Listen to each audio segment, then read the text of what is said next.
新番組「転送戦隊ゴセイジャー」この星と全ての命を守る五星天使が舞い降りる2月14日日曜朝7時30分スタート。プレミア発表会開催。みんな待ってるよ。Welcome back to another Minia Zelkova review. In this video, we're going to talk about Tensou Sentai Goseiger, specifically its first 16 episodes. Why? Because I wanted to make a Christmas special without having to watch a full show or just reviewing a movie or special. So I just went with the Angel themed show, and thankfully Goseiger actually has 3 different clear arcs. So that's pretty cool. Basically, like, share, and subscribe as we get into these first 16 episodes of Goseiger. Goseiger's first arc can basically be described as 5 people from a race known as the Gosei Angels who are stuck on Earth due to the path to get back to their home, the Tower of Heaven, having been destroyed by a member of the evil organization, Warstar, who all look like bugs. So basically, the Goseiger try to stop the Warstar from destroying the Earth while they're stuck there, and they actually are able to stop him in these first 16 episodes. But let's get more into them later. Before we start talking about the characters and the, other stuff in the show, I would like to take some time to talk about the actual settings of the show. That's one of the benefits of these styles of reviews. I'm way more inclined to talk about way smaller aspects of the show. But anyway, let's start with the Goseiger suits. I generally think they're pretty decent. Like I said in the plot description, the Goseigers are angels, so that's why they're so white. I think the thing that stands out the most about these suits are the Gosei symbols on their chest, as well as their helmets with their respective animal on the side. You also have the Morpher, or the Tensoder, which is ugly, but memorable in its own unique way. There's also the gimmick items with the cards, and the Gosei headers, technically. Cards are the main gimmick, which they're fine. The art on the cards isn't anything to really write home about, but I think they're neat. Headers are also interesting as they have to do with way more of the mech part of the show. The main mech introduced here is Gosei Great, which looks pretty great to be honest. But the headers, I think, makes the design kinda go down a little bit, or at least doesn't make any more standout designs than Gosei Great himself. Basically, the headers are like the tactical hedge each one of the robots have, and while it does give Goseiger a special little quirk, it keeps the mech back from being that interesting design-wise outside of the first one, as the add-ons don't change enough to look that interesting. Also, there's the Datus mech and the Mystic Brother, and they're cool. An arcade machine robot and an ostrich robot are again very unique for Sentai. I think they have good designs, even though they get underused later on. Oh wait, I was supposed to be talking about the show proper, not just aesthetics. Let's do that by talking about the villains of this arc. Warstar, and they suck. Which sucks cause, well, they only exist for 16 episodes. Of course, I'm mainly talking about the 3 important enough to show up in the intro, cause the monster of the week, like always, are kinda just forgettable. There's the leader of the Warstar, Moth Drake, which he exists. He's just an angry leader guy, and there's literally nothing more to him than that.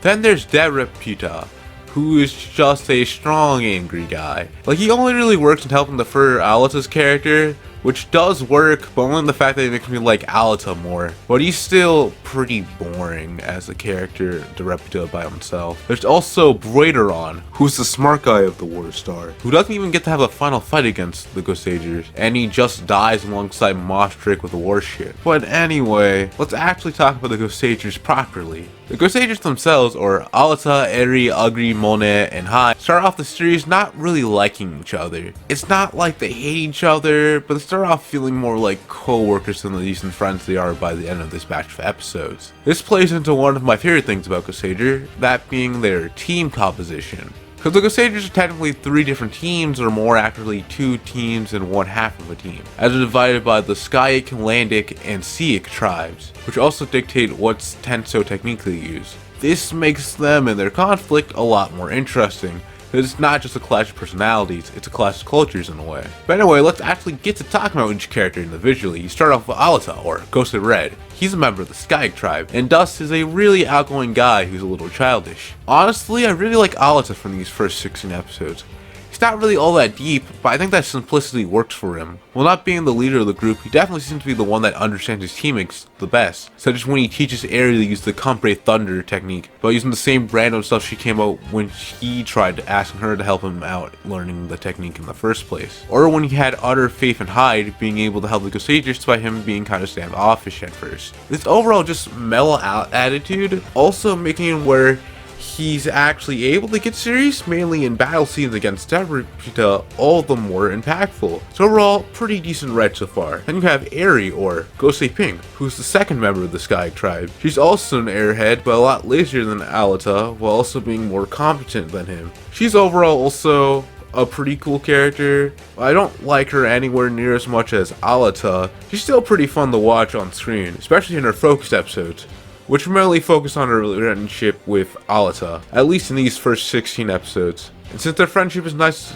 I like those episodes too. Then we get to my favorite Goseiger so far, Augury, or Gosei Black. He's a member of the Atlantic tribe, and I just like his whole character of being this tough guy who's secretly kind of insecure about himself. He cares about his younger sister a lot. I don't know, I just find a character like that relatable, especially things such as the episode where Augury has to tend to the garden of an old man because he forfeits a fight with him. Just makes him super likable to me. There's actually one in that same episode, he uses the farm techniques he learns to beat up a monster, which is just based. Then you have his younger sister, Monet, or Gosei Yellow, who's basically the kid of the group, being this strong-willed tomboy. She, like her brothers, another really likable character. The whole being basically the child of the group thing adds a really cool dynamic, especially since she's also trying to be more mature. I also like her and her brother's relationship, as I, again, find it relatable. But we finally got to Hyde, or Gosei Blue, the last member of the Goseigers we meet in this arc. And he's the sole member of the Siak tribe on the team,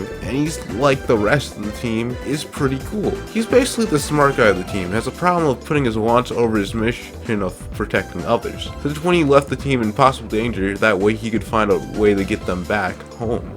Or in the more significant of the two, when we learn that what happened to the second Siak tribe member, and how he puts revenge over wanting to save people. The reason why both of these scenes work is because they're decent at establishing motivations for his character, which makes his struggle between them and doing what's right interesting. Sadly, unlike a Waiteron, I can't make a joke about Gosei Green ever appearing again, because that's the truth, sadly. Even though it would have been an interesting thing to expand upon, but hey, some people like Magus despite his short screen time, so he made some impact. We're essentially done with talking about the first 16 episodes of Goseiger. The main reason why I think these first 16 episodes work so well for me, especially since it's the second time of me watching them, I just think it's because of how fun they are. Like, yeah, while the most of the weeks aren't really memorable and while the villains do suck, the main 5 Goseigers are all just really fun characters to watch on the screen for me. I like each and every one of them. Like, yeah, they're super simple and not that deep of characters. Everyone just being really super goofy, like always, just makes them fun to watch on screen. And I think that kind of elevates this show from being boring. Well, I do understand why some others do find it boring, since, well, the characters might be a little bit too simple for them. For me, the Goseigers are really just goated characters, and I like them so much, and I think that makes the show pretty decent, or at least these first 16 episodes. So see ya in another video where we talk about the next and second arc of the show, which is even better than this one from what I remember. Oh, also, Datus is the best. I love Datus. Please, the card game robot is just a fire character. Anyway, see ya in another review. Gotcha! ライトパワーを解放せよ Change Radio!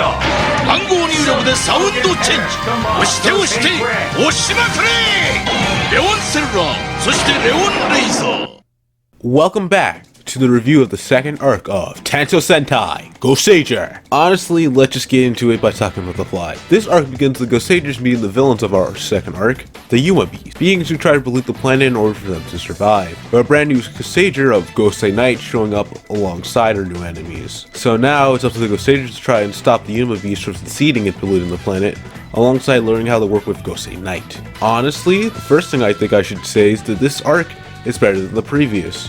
I think the main reason for this is that I now feel that the show comes to its own from thematic and enjoyment level here.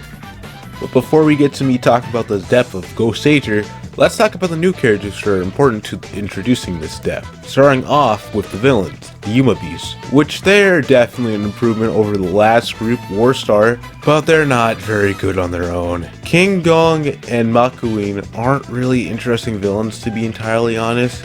The thing they do have over the last group of villains is, first, They're not interchangeable with each other. King Gong being this massive, strong, dumb guy, and Ma Queen being just sorta weird, makes them very distinct from at least one another, something that I can't say for Moth Strake and Reputa from the last arc. Also, they just have very good designs with special props to Ma Queen, due to the amount of effort that went into his like weird movement and the vocal effect that they have on the actor when he speaks. Really just sells his whole inspiration of being based off the Blob. Oh yeah, right, I forgot to mention, the Yumaju, or the Yuma Beasts, are based off of folklore monsters, such as Bigfoot, or the Loch Ness Monster, which leads to a bunch of really cool looking designs overall. Also, the monsters of the week have more interesting abilities, which leads to more interesting episodes, such as the beach episode where the monster has these weird fireworks powers to make people become super hot. That way they overuse their AC in order to cause pollution. And then the episode becomes a PSA on environmentally safe ways to cool down during the summer, which is just funny, alongside the antics of Alita and Augury trying to cool down hide from the monster's attack. It's much funnier than how it might sound from my description of it. There's also the 6th Ranger, Goseiger, who has a lot of interesting things about him, but for this point, all you need to know is that he's a robot and thus lacks human emotion. And this right here gets into the theme that I think this arc is trying to present with the idea of pollution and the idea of having the 6th member of the team being a robot who doesn't understand human emotion. That is the theme of what is the importance of saving humans. Pollution as an issue is one of the biggest problems that we as humanity face. The biggest obstacle of that is that the issue is caused by us, which Goseiger tackles through this arc. While every episode isn't necessarily focused on pollution and how humans are responsible for it, nearly every episode touches on the human heart. The thing that the Goseigers, when asked why they protect humans, even if pollution is their problem, retort with. Goseigers believe in the idea that humanity as a whole has an inherent goodness to them, that they will, in the end, prevail over their shortcomings, such as causing pollution or creating enough bombs to nuke the planet. This idea of the human heart is why Goseiger, the 6th Ranger of the group, is such a perfect character for this narrative. Oftentimes, 6th Rangers, when introduced, are here to change up the dynamic of the show, tackling the theme of the series. For example, the other Sentai I reviewed, Zyuohger, major theme idea is the bond formed between different beings of different species, such as Yamato being human and the other 4 Zyuohgers being Juman. So the 6th Ranger there is Masao, which contrasts that by not only being a walking representation of an exploitation of different species due to his power coming from 3 Juman who were captured and murdered to create his power, Masao was also a guy who hated himself and didn't have any idea what it was like to be friends with anyone. So the point of his arc was to see him learn to stop hating himself and be able to become friends with the other Zyuohgers, and eventually become one of the main people to help bring the Juman and humans together, being able to repay them for the dark origins of his powers. Gosei Knight provides something like that for Goseiger as well. Like I mentioned earlier, Gosei Knight is a robot who doesn't understand human emotions. And even more important than that, he has a very different view on the mission of being a Gosei Angel. The Goseiger, our main characters, view this mission in a way very oriented on, well, human, and making sure they're safe, to the point where they literally hang out with a kid named Nozomu and his dad as their home on Earth. Seeing episodes such as when Nozomu was hypnotized by a monster who looks like that one Digimon from Digimon 02 or the Doku figures, and we get to see his dad, who doesn't have a name, spill his heart out to Alita about how much he loves his son, showing it through stopping his son from jumping off a mountain, literally having his love break through some hypnotism. Then there's the episode about the Goseigers helping some kid confess to his crush. The Goseigers have zero knowledge on romantic relationships. Due to how much they value the emotions of people, they try to help this kid out, with Alta giving genuinely inspiring advice to the boy, who was almost about to give his love to the monster of the week. That literally eats love. This meaning that just because you might get rejected doesn't mean you should give up on love. The other episode that mentions the episode where they gain the power of the Super Goseigers. Power only created through them understand the emotions of the Savage Header, and showing that they're worth trusting and becoming allies with. If only the form of the Super Goseigers looked good. At least the sword is cool, and the fight scene in that episode is pretty cool as well. To contrast all of that, you have Gosei Knight, whose version of the mission is about protecting the Earth, the Rock, over humans. Mainly because, well, Gosei Knight is essentially a weapon, gained sentience, being mutated Gosei Header, who has the ability to use all Tenso techniques, through the power that the Earth itself gave him. Leading to things such as him destroying a factory that pollutes the ocean, or how he's willing to bulldoze through a building with people inside just to be able to kill a Yuma Beast, who are his sworn enemies due to how they need pollution to survive, alongside them being the enemies of the aging Gosei Angels that Gosei Knight was one of the headers of. stuff. I think the whole idea around Gosei Knight being so segmented away from the humans is illustrated even better in the focus episode he has alongside the other Goseigers who aren't Alata. Mainly the ones with Hyde, Augury, and Eri. Hyde's having Gosei Knight lack of ability to understand comedy being used by Gosei Knight to be able to create the perfect straight man to his jokes in order to defeat a monster who capture people with stand-up comedy. Which is a fun episode, mainly as we learn that Hyde really only likes old man jokes, and that's just kind of funny to be honest. Then there's Eri's episode, having Gosei Knight not being able to understand dreams when a monster starts eating people's dreams, to the point where he thinks he might have to kill someone. Till Eri, whose overall general optimism and love of dreams inspire people enough to wake up from the monster's attack. There's also a really cute scene where at the end, Eri wishes for Gosei Knight to gain his own dream. Then there's the episode that's most baffles to me, the episode with Augury, where due to a monster attack, Augury has massive doubts that he's good enough for his teammates, to the point where he doesn't even feel like fighting. Till Gosei Knight through his own way shows that Augury is acting stupid, and that it doesn't matter if he feels he's not good enough to be with the others, because regardless, they all have the same mission, which helps Augury get past self-doubt. So I think this is probably my favorite episode in the bunch, mainly because I generally relate to Augury's struggle in this episode. Having Gosei Knight with his lack of understanding of emotions be able to help Augury with his situations by being able to knock some sense into him, because the fact that Augury is overreacting is just a great way to use the characters. There's also the Monet episode, which doesn't really focus on her and Gosei Knight, but I think the scene where Gosei Knight helps her get away from the monster trying to manipulate her homesickness by being able to turn to her mom shows why I like Gosei Knight, at least in this arc. It is the respect he gains for the Goseigers, which is just cool to see naturally grow over the episodes. In every scene where he shows off the respect he has for the Goseigers, such as when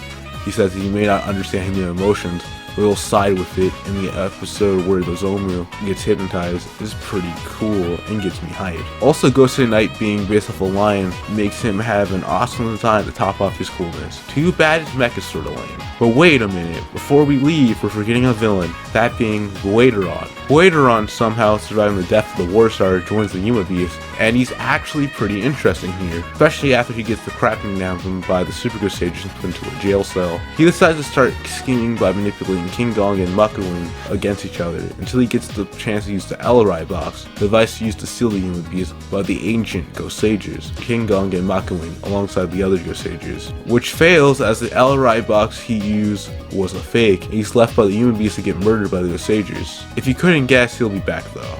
The main reason I find Brajira so interesting as a character here is the fact that I kind of like how he turned into this massive schemer type of villain, which I felt like he did kind of have in the first arc, but didn't get to show it off like he did here. So in the end, the second arc of Tensou Sentai Goseiger was pretty good, and made me gain a greater love of the show as a whole. But join me in another 2 months as we talk about the last arc of Goseiger, which is hopefully just as good, if not better, than this arc.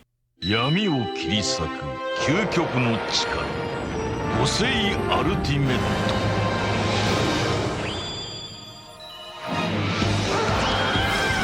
見よ5つのヘッダーが作り出すこの輝きこの顔デラックス五星アルティメットアルティメットチャンス揃ったぜ五星ヘッダーシリーズ Welcome back, guys, to the final part of the Goseiger review, covering episodes 33 to 50. We got a decent amount of episodes to cover here, so let's just jump into it.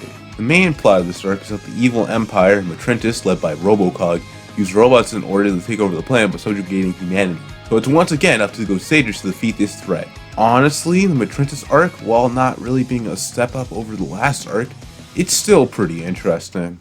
Let's start off with the main villains, the Matrentis themselves, with Robocog and Metal Alice, who are definitely the most interesting set of villains. That's not really saying much until the end of the arc, to be honest. Especially with Robocog. This is mainly due to the whole theme of humanity that Goseiger has going on. Matrentis' plans, in comparison to Warstar and the Yumaju, are focused on the capturing and subjugation of human beings.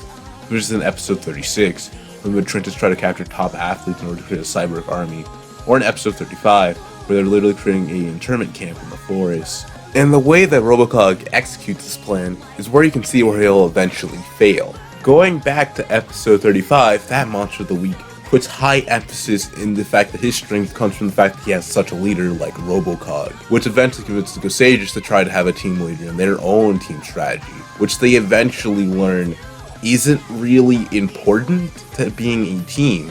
as their whole foundation of their team being based on their bonds and trust with one another is what makes them stronger than the Matrintis, which will eventually be seen with how Robocog eventually just plans his own demise with his treatment of Metal Alice. Metal Alice is Robocog's right-hand woman, being the main one to approach the Goseigers. Something she constantly brings up to Brajira heroes is their care and love for humanity, seeing all humans as interchangeable and not worth caring for. But the thing is that, well, the person she puts so much value and stock in, that being Robocog, treat her like she does humans. Alice wants to be loved and valued by her creator Robocog. Robocog, despite his statements of machines being better than humans, he can only see his machines as tools, and not for any bit of the humanity that they have. Like she finds humans, Robocog finds her interchangeable and worthless. The only person who even shows Alice the care she wants is Brajira, who literally had his memories stripped away from him to become a cyborg husk of himself, which contrasts greatly with her sort of rival Goseiger Knight, who, while he also doesn't quite understand human emotions or feelings, but he learns to see their value and accept them from the Goseigers in Nozomu, including his character arc in the Yamaju arc. Also to add, there's episodes 41 and 42, which show how the Goseigers can even see the true value in robots, with Eri and Koro in episode 41, and with Hyde and the show's sadly unrealized goat, Datus, in episode 42, which even tie back with the whole stuff with mages, with Hyde's determination not let Datus die like his last teammate, which is some pretty powerful stuff. But back to Robocog. Stuff with Robocog gets more interesting once he reveals he's human, which you probably could have guessed with his name being just Robocop, but with a G instead of a P.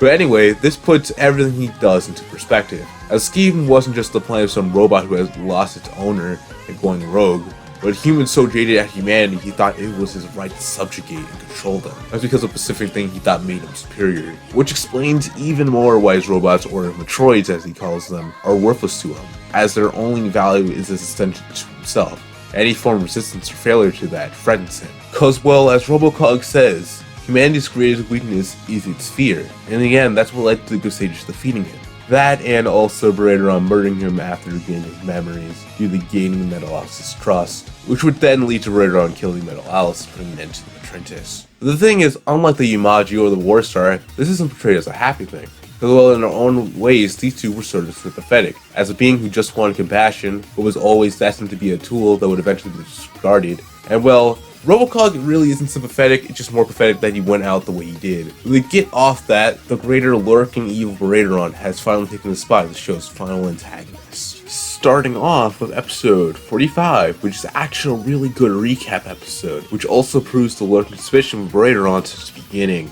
As well, Brajira a lot of times to know a bit more about the Goseiger Angels than you would expect. Or just him having the knowledge of where the Savage Header was located in the Yamaju arc, or him working with the monster that could either disturb the Goseigers' powers or copy them in the Warstar arc. This is that he's a Goseiger Angel with a true name of Brajira, named after the movie Brazil. Yeah, all the Goseiger monsters are named after movies. Plus there's Brajira's previous form of Brajira, being named after Blade Runner, which serves to explain the fact that he's not truly the type of being you originally thought he was, alongside referencing the many director cuts of Blade Runner with his multiple forms. But now to my opinion on his final stretch of episodes. Honestly, pretty fire stretch of episodes. Brajira is an amazing main antagonist, being super condescending to our main characters, how he's able to outthink them and overpower them. So just the moment where he revealed that his 3 Dark Headers are part of his plan to destroy the planet, and by defeating the Dark Headers, the Goseigers will help him in his plan, which is such a cunning and unexpected twist that creates a lot of tension for this final arc. So honestly, Brajira is a top tier devil allegory. I kinda wish he was in the main role of villain longer,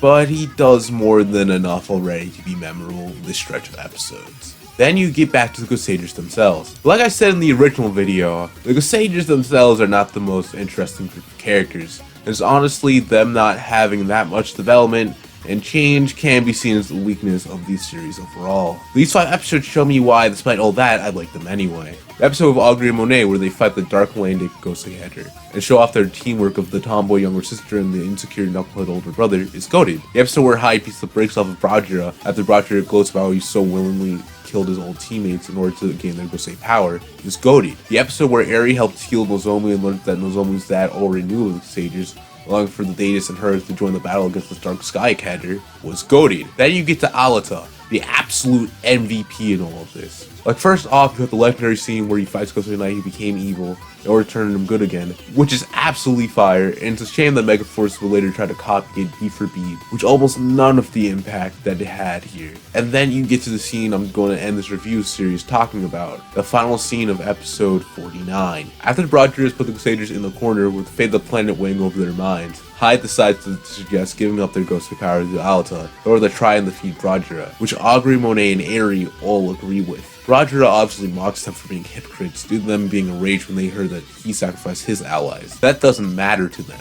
because as they see it, it's either them or the world. But Alta utterly refuses to take his friend's power, because he says peace and happiness gained for the sacrifice of people's lives has no meaning. Which is not just another scene showing how base Alta is, which also plays into the dichotomy between Brajira and the Goseigers. Brajira is nothing more than a dirty snake, caring about no one but himself. He sacrifices anything and anyone in order to reach his goal of creating a so-called better world, through his fallen angel god complex type deal. Something the Goseigers would never do, as doing such, even for a noble cause, would go against the Gosei mission. And in the end, that's why they win. The power of their united bond to protect the world, crushing Brajira, being that could only see others as stepping stone to his victory of creating a so-called better world. But in the end, that was Tensou Sentai Goseiger, and it was good. Not the best Sentai, but definitely had a lot of merit to it. I mean, you could probably already tell that from the previous two videos and the kind of rant I just went on with the scene from episode 49. Honestly, thank you to everyone who watched the previous videos. Definitely didn't expect more than 100 people to watch the first one. Goseiger is a very important show to me, as it's technically the first Super Sentai thing I ever saw, personally due to its crossover with Goseiger. So to watch the show properly and grow to think these 6 guys are cool, and the show itself is pretty decent, makes me really happy. So watch Goseiger and form your own opinions for yourself, as there's a lot of details I didn't imagine here that you might pick up on, and that makes the show even cooler. But I'm off now to watch some other anime or Sentai. Who knows, to be honest. But whenever I get to reviewing another thing, I hope I'm this positive there. And always remember,